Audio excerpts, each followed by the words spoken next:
प्रकृति का चक्कर चलता रहता है। अगर कोई छोटा सा छोटा जीव आप लीजिए, चींटी को लीजिए, चींटी से लेकर के बड़े से बड़ा ब्रह्मांड के जो जीव हैं, बड़े से बड़े विष्णु जी तक लीजिए, शिव तक लीजिए, उनके अधीन पूरे के पूरे ब्रह्मांड हैं। लेकिन है तो वो भी जीव भाव में ही, शिव भाव में ही है। जीवन मुक्त कहाँ हुए, फिर जन्म आ रहा है। वो लोग इसी प्रकार से उठते हैं, जैसे छोटे से बड़े, बड़े से बड़े, बड़े से बड़े, ये प्रकृति का नियम है। जीव चढ़ाई करता चला जाता है, उठता चला जाता है, आगे बढ़ता चला जाता है। ब्रह्मा विष्णु महेश की योनियां भी धारण कर लेता है, उतनी ऊंची भी चढ़ाई हो जाती है, लेकिन जीव जीवन मुक्त नहीं होता। जीवन मुक्त होना इतना आसान काम नहीं है। बस बोलना आसान है कि मुझे ब्रह्म का ज्ञान हो गया। जब आप ब्रह्म के विषय में पूछोगे, ब्रह्म का तो पता भी नहीं होगा ब्रह्म क्या है। और परब्रह्म का जब तब जिक्र होगा, तब तो सारा सिस्टम ही बदल जाएगा, खेल ही बदल जाएगा। कैसे होगा, क्या होगा, जवाब नहीं होगा। भागने लगेंगे सवालों से। जो सवाल करोगे उसका जवाब नहीं आएगा, जवाब आएगा तो क्रोध होगा, क्रोध होगा तो आपको मौन करा दिया जाएगा, इतना ही होगा। लेकिन जो सार शब्द है, सार तत्व है, परम तत्व है, परमात्म तत्व है, उसका ज्ञान होना इस संसार में असंभव तो नहीं है, लेकिन असंभव से कम भी नहीं है। जब तक सब कुछ मिट न जाए, आशा न मिट जाए, तृष्णा न मिट जाए, यहाँ तक कि शब्द भी सूरत में समा जाता है। शब्द, सूरत और जीव, इन तीनों का खेल होता है। ये आपस में खेलते रहते हैं, चलते रहते हैं।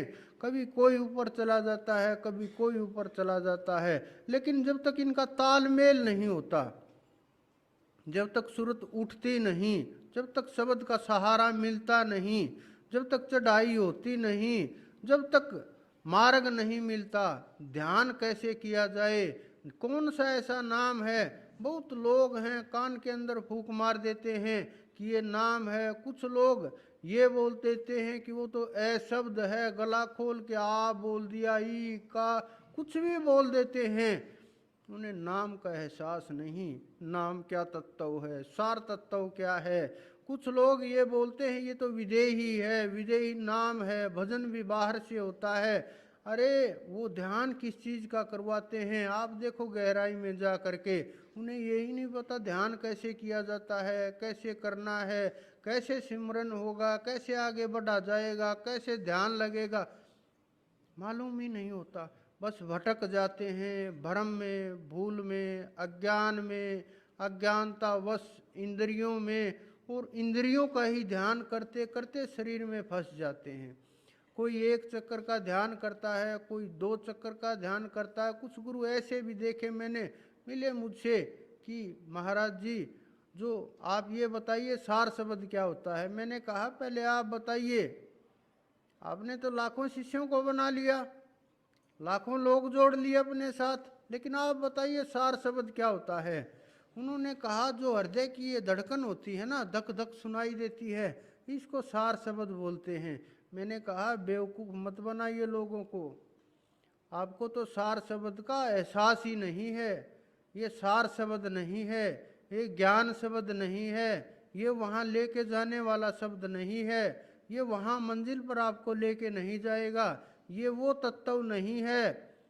कहा फिर हमें भी ज्ञान कराइए। सोचो ऐसे गुरुओं की क्या हालत होगी। ये तो गुरुओं की हालत है, शिष्यों की क्या हालत होगी। बस ये है एक के पीछे एक दौड़ रहा है, रीति रिवाज चल रहे हैं, सब कुछ भागम भाग मची हुई है, इधर से उधर डोल रहे हैं, भीड़ बढ़ाने के लिए भगदड़ मची हुई है। न शब्द का पता, न ज्ञान का पता, न ब्रह्म का पता, न धर्म का पता, न मर्म का पता, न वेद का पता, न ज्ञान का पता, सुमरण ही नहीं। लेकिन जब आप लोग ध्यान करोगे, सुमरण करोगे, उसका नाम रटने की कोशिश करोगे, उसके नाम के ऊपर चलने का प्रयास होगा, उसकी तरफ बढ़ने की कोशिश होगी, और ध्यान होने लगेगा, मन रुकने लगेगा, हृदय के अंदर उसकी तस्वीर प्रकट होने लगेगी, और जो सूरत है वो उठने लगेगी। सब कुछ इकट्ठा हो करके ऊपर चढ़ाई होने लगेगी, तभी आप आगे बढ़ने की सोच सकोगे, तभी आप आगे बढ़ पाओगे, नहीं तो आप आगे नहीं बढ़ पाओगे। बस भागते रहोगे, दौड़ते रहोगे। जिस प्रकार से एक ऊपर रस्सा बांध दिया जाए 100-200 फुट का, और उसके ऊपर कहा जाए कि आप चढ़ो, कितना समय लगेगा? आप चढ़ोगे, फिर गिरोगे, फिर चढ़ोगे, फिर गिरोगे। कुछ लोग ऐसे जिनसे नहीं चढ़ा जाएगा, कुछ लोग ऐसे हैं देखते ही मना कर देंगे मैं नहीं चढ़ पाऊंगा, कुछ लोग ऐसे हैं जो प्रयास करेंगे, 2-4 बार चढ़ेंगे फिर रुक जाएंगे, कुछ लोग ऐसे हैं जो बीच में रुकेंगे, कुछ लोग ऐसे हैं 2 फुट ऊपर गए 3 फुट नीचे आ गए, कुछ लोग ऐसे हैं जो बीच में रुक जाएंगे। वही हालात सब भक्तों की हो गई है। मंजिल दूर है, रास्ता दूर है, मेहनत ज़्यादा है, समय कम है, उम्र कम है, भाव कमज़ोर है, विवेक कमज़ोर है, ध्यान नहीं जम पाता, एकाग्र नहीं हो पाते, चढ़ाई नहीं कर पाते, लक्ष्य का पता नहीं चलता, एकाग्रता नहीं हो पाती, मन भटक जाता है, इंद्रियां कमज़ोर पड़ने लगती हैं, आत्मा साथ नहीं दे पाती।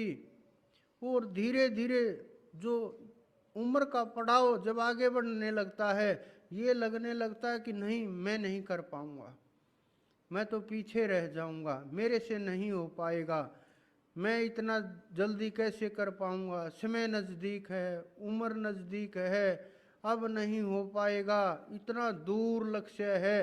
जब आप 1000 फुट के रस्से के ऊपर चढ़ना मुश्किल होता है, और वो तो पकड़ करके चढ़ना है, तो लाखों करोड़ों कोस योजन, और वो भी बिना रस्से के, केवल मात्र ध्यान की डोरी से, चढ़ाई की डोरी से, नाम की डोरी से, और उस नाम से जो आप लोगों के पास नहीं है, कैसे नाम मिलेगा, कैसे पता चलेगा, कैसे चढ़ोगे, किस प्रकार से वहाँ पहुँचोगे, कैसे रास्ता होगा, ये सोच करके लोग हौसला तोड़ देते हैं, रुक जाते हैं कि बस इतना ही काफ़ी है, आगे नहीं। लेकिन वहाँ से तो शुरुआत होगी। जब हम शुरू ही नहीं करेंगे चलना, पहुँचेंगे कैसे? नहीं पहुँच पाएंगे। अगर हमने मन ही नहीं बनाया, संकल्प ही नहीं बनाया चढ़ाई करने का, तब तक कैसे चढ़ा जाएगा? और बिना संकल्प के वहाँ पहुँचना नामुमकिन है, क्योंकि विषय तो सोचना पड़ेगा, हमें क्या करना है, कहाँ जाना है,